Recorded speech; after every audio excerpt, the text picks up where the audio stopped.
topics faith, family and freedom in Cuba, Belgium, Brazil, Congo, UK and all over the USA to crowds from 14 to 40,000. International leadership speaker, trainer and coach. Author of Learn to Raw Leadership, Attitude Hack, Live a More Excellent Life, 5 Battle Strategies of a Victorious Warrior. 2021 President's Lifetime Achievement Award recipient. Founding partner of the John Maxwell team. Toastmaster International Speech Competition semi-finalist. Founder of Tell It Like It Is TV, ThatGuyRocks.com and ThatGuySpeaks.com. Creator of Story Power TV, Transforming Grace TV, and Leading Leaders Podcast. Producer of 4 TV programs and podcasts for Liftable TV and World Trumpet Television as well as multiple social media channels. Please help me welcome J. Loren Norris.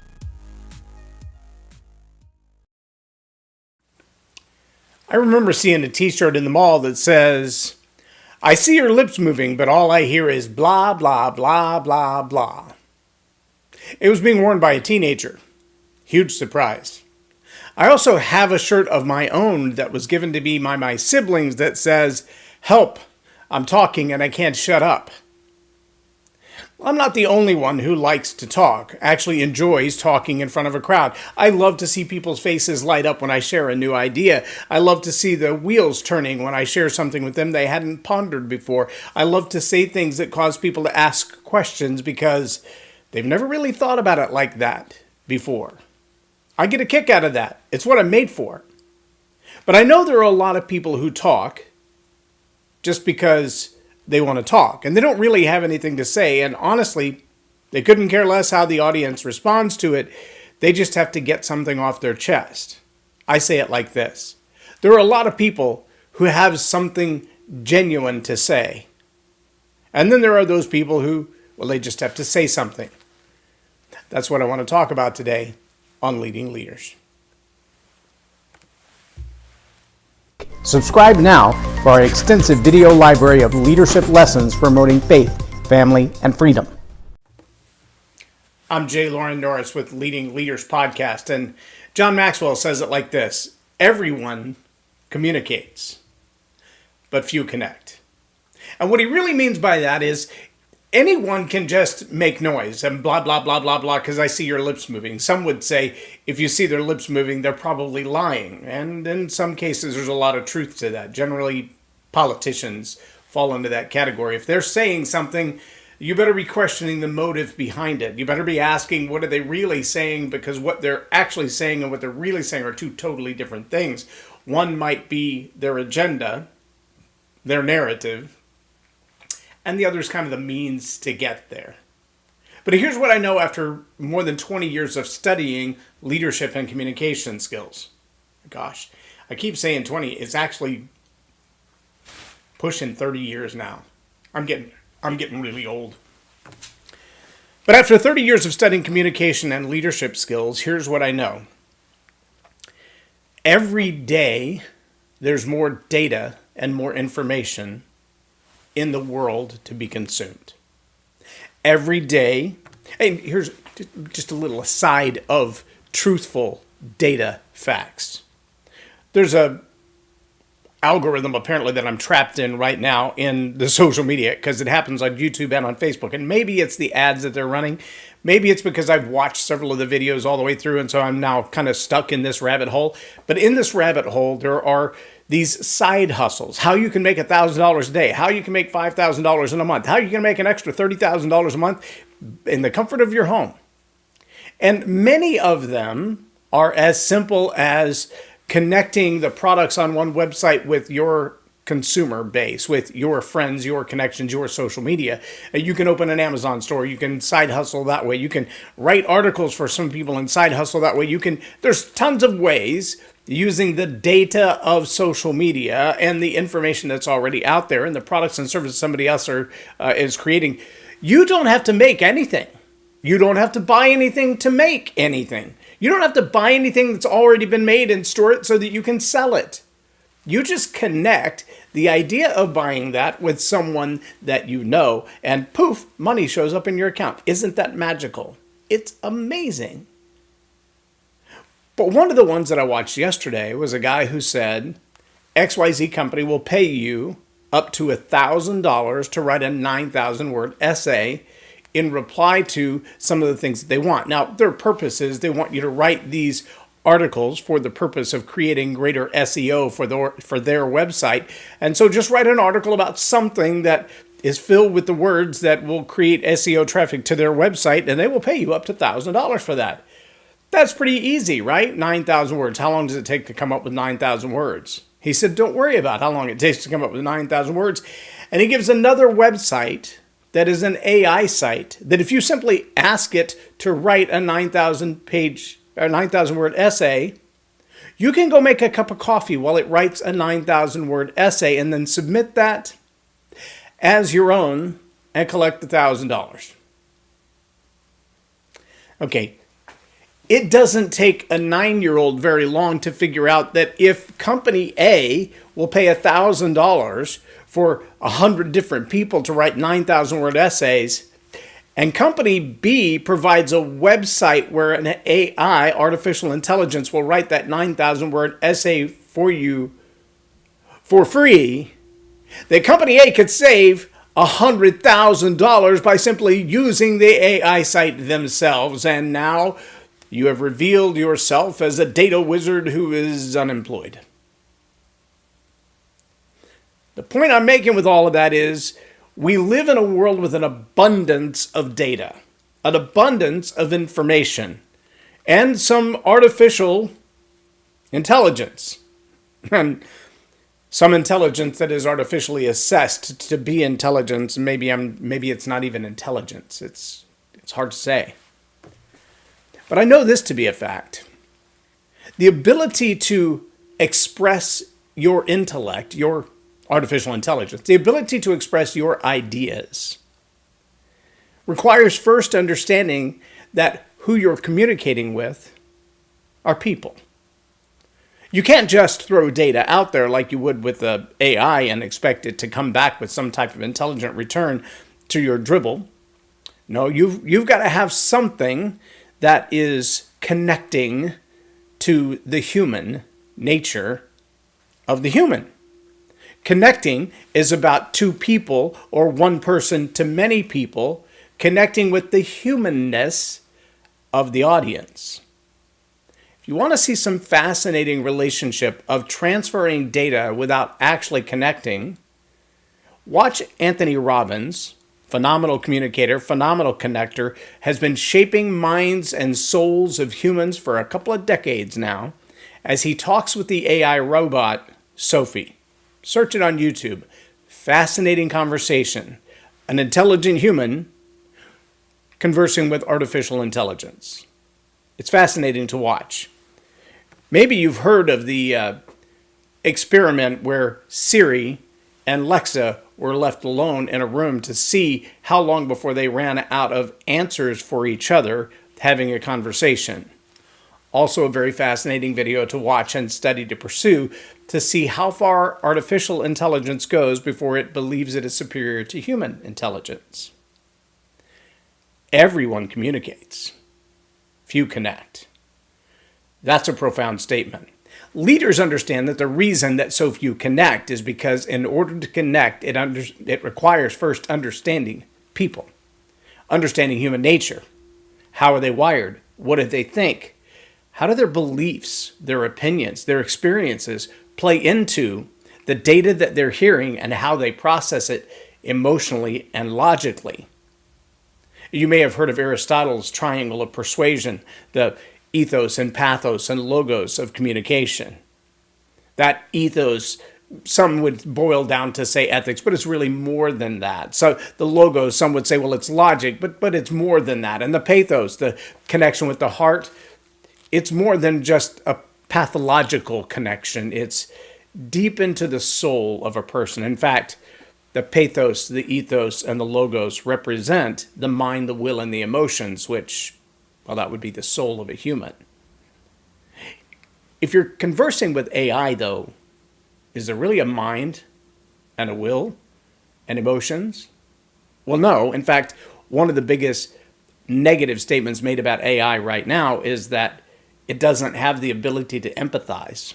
It might comprehend, It might parse the data. It might even be able to process the data faster than the average human, but it doesn't empathize. It doesn't ask, how will that make someone else feel? I teach a class called Story Power Masterclass, and part of the acrostic breakdown of qualifying your communication to be worthy of distributing, ask the question, roar. It's an acrostic called roar. Is it relevant? Do you have ownership of the data that you're sharing, or is it third-party articulation? Are you an authority on this? Have you not just read it somewhere, but you've read it, you put it into practice, you know for a fact that it works? Being an expert these days is flippant title in a lot of cases, because the people that we've trusted as experts, whether you're talking about in health or science or climate or energy, many of those experts have proven they're not. Whether or not they hold a position of authority in that category may come down to doctrines and degrees and things of that nature. But the real authority on any subject is someone who has faced the problem that you're facing and found a solution that worked, not just for themselves, but for others. And then finally in that roar is responsible. Can you be responsible for how people feel after you've connected with them in mind, will, and emotions? After the ethos, the pathos, and the logos have brought a bond between you and your listener, you and your followers, can you really be responsible? Not for them, but to them. Have you caused undue pain?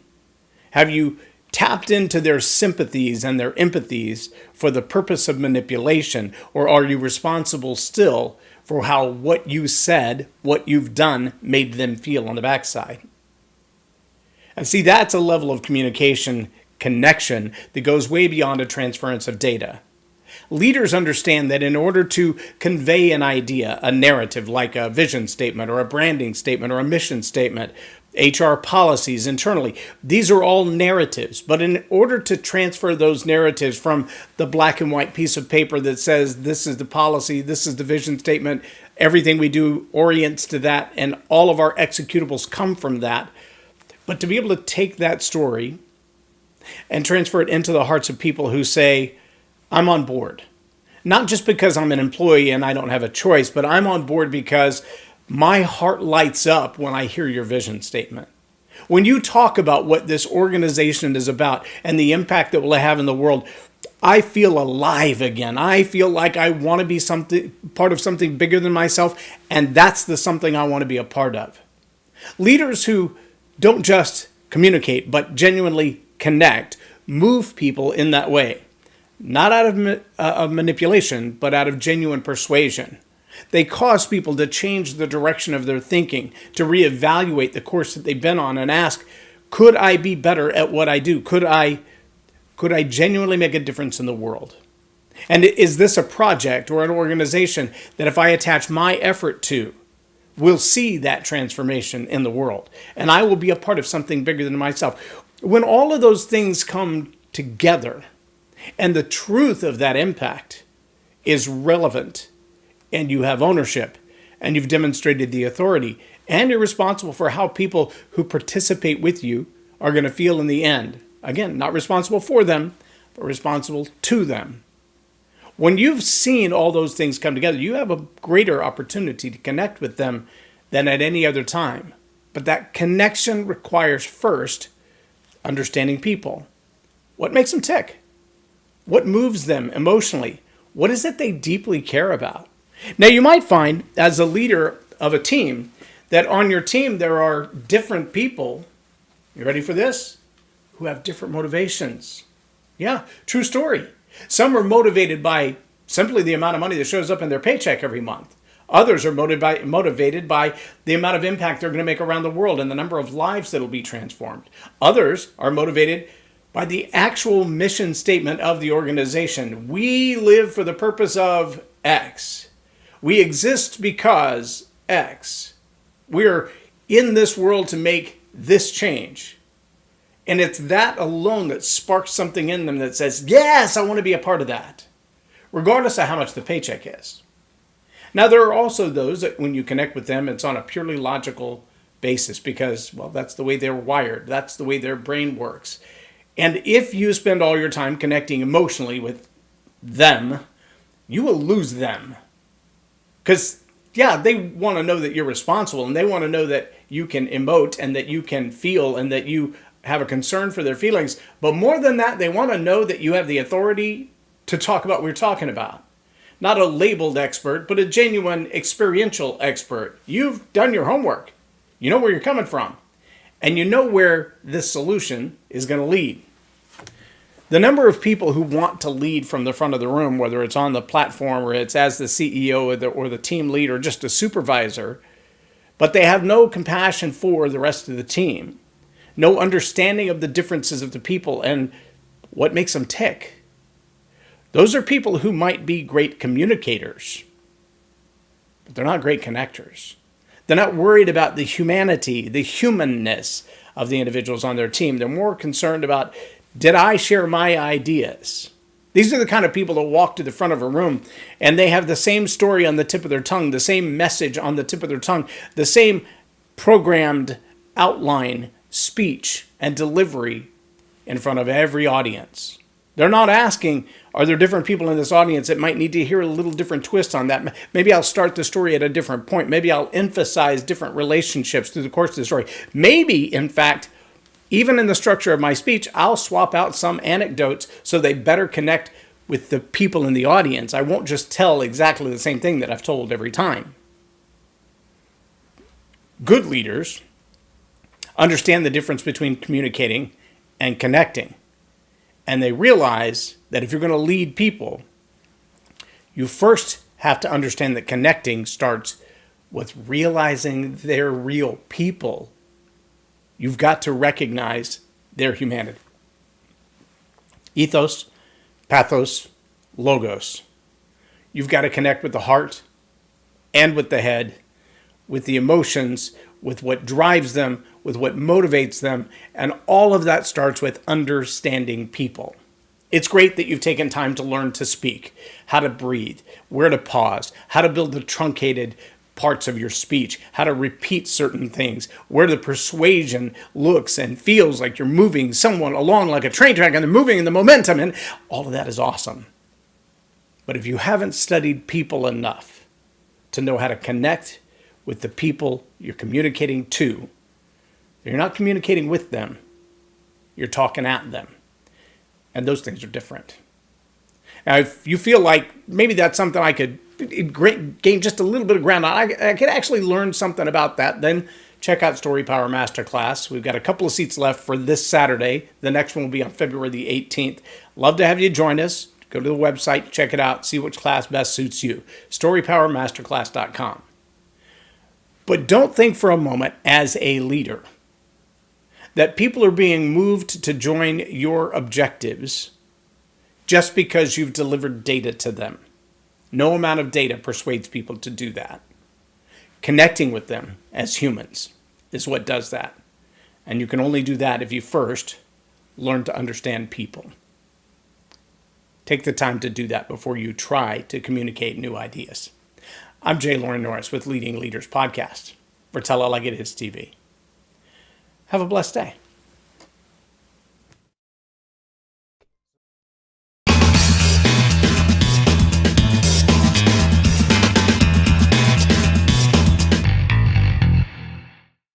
Loren is a master teacher on storytelling, and I learned so much. I'm really going to have to sit down and go back through everything, and I think I might have to have some more coffees with Loren, but it was totally worth my time, and I really highly recommend it if you're looking to grow your ministry, grow your business, grow your career. Loren will serve you well. Thank you.